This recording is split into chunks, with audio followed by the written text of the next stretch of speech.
with spring just around the corner, getting lots of questions as to how to switch up the construction of your sport coats and blazers to make them more casual and just more appropriate for the season. So this book right here, Dorme Naturals, is what I'm wearing today.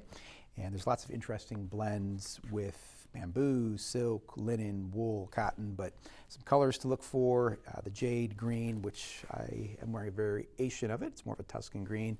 And then this jewel tone down here with more of a misty finish. You're going to see lots of that heading into the spring summer season. But let's talk about construction. And there's 4 basic types of construction for a sport coat or a blazer. So this particular jacket I designed for a gentleman whose wife wanted to get him something that would be a check all the boxes sport coat. So if you think about the finish of the jacket, it's got that glossy traditional sport coat finish, very muted blues and earth tones. I call this a shadow plaid. It goes with pretty much any pack color, but we went with the full lining because A, the lining is very interesting, and B, this is a jacket that might be dressed up with a tie or dressed down with a pair of jeans. So that is a full lined jacket. This sport coat here also has a glossy finish, but if you note, the inside of the jacket, so basically the back panel has the lining removed and you just have the lining across the front panels and across the back. So this is referred to as a half-lined jacket. Again, you're taking the central portion of the lining out and just leaving the lining across the front panels and the shoulders. Still a very glossy, dressy material. The reason you might opt for a half-line jacket is to just give you a little bit more of a casual fit. The air certainly goes through the back a little bit easier, and it just changes things up slightly. But again, from a material standpoint, this is still going to be your traditional dressy sport coat material. As we move across, this jacket here is still 100% wool, but it has that very distinctive textured vintage or torch effect.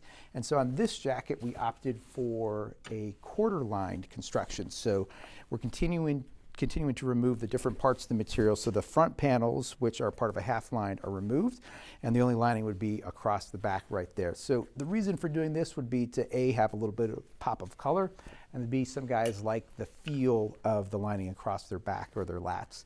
And so this is a quarter line jacket right here. Again, the less lining that you'll see in a jacket is typically going to be a more textured sport coat, and that will lead us to this jacket.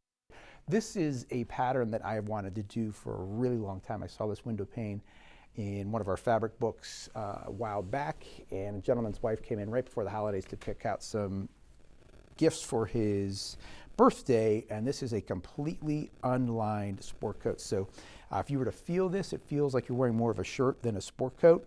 The blend in this material is the trifecta or the tri-blend, silk, linen, and wool. So you've got the softness of the silk, the body of the wool, and then of course tons of texture with the linen. This as a completely unlined or unstructured jacket is just awesome. You could wear it in the hottest, muggiest temperatures and you'll still feel very cool. The texture is really popping, which is why you opted for an unlined jacket, which is what I'm wearing today in my sport coat. So as you're commissioning your next piece for the upcoming season, think about the material, the finish, the pattern, and then have a conversation with whoever you're working with regarding the construction. Happy dressing, my friends.